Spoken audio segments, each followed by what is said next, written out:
শীতের শুরুতে একটি মিষ্টি সকালে সকলকে স্বাগত জানাই।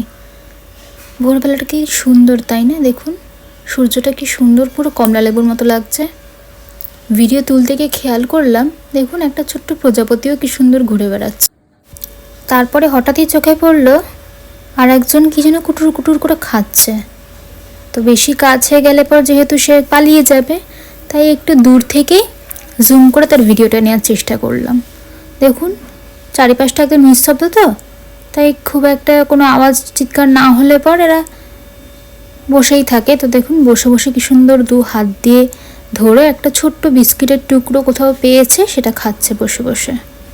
আমি অনেকটা দূর থেকে তুললাম, যেহেতু কাছে গেলে পর আর থাকবে না, পালিয়ে পালিয়ে চলে যাবে।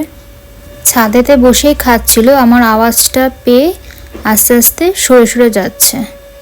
দেখে বুঝতেই পারছেন আগের অবস্থান এই অবস্থানটা একটু আলাদা আছে। তো যাই হোক, এনাকে খানিকক্ষণ দেখলাম, তারপরে গাছে জল দেওয়ার পর্ব সেরে এর আগে কিন্তু মেয়েকে স্কুলে পাঠিয়ে দিয়েছি। তখন তো আর অত সকালে ভিডিও করা সম্ভব না, একটু তাড়াহুড়ো থাকে। তো মেয়েকে স্কুলে পাঠিয়ে তারপরে এদের এই সমস্ত দেখলাম।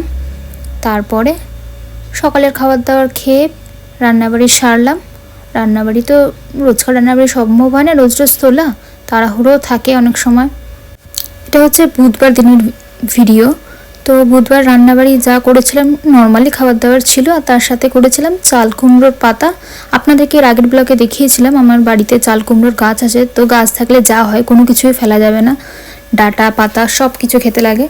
তো সেই চাল কুমড়োর পাতার মধ্যে কাঁচকির গুঁড়া যেগুলো হয়, একদম ছোট্ট ছোট্ট সাদা সাদা যে মাছগুলো হয়, মোরলা মাছের থেকেও ছোট, তো সেইগুলোকে পুর ভরে ভাজা করেছিলাম।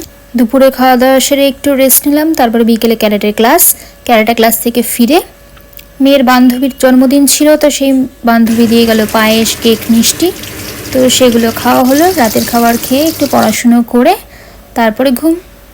তো ভালো লাগলে অবশ্যই লাইক করবেন, নতুন হলে সাবস্ক্রাইব করে দেবেন। সবাই খুব ভালো থাকবেন। রাধে রাধে।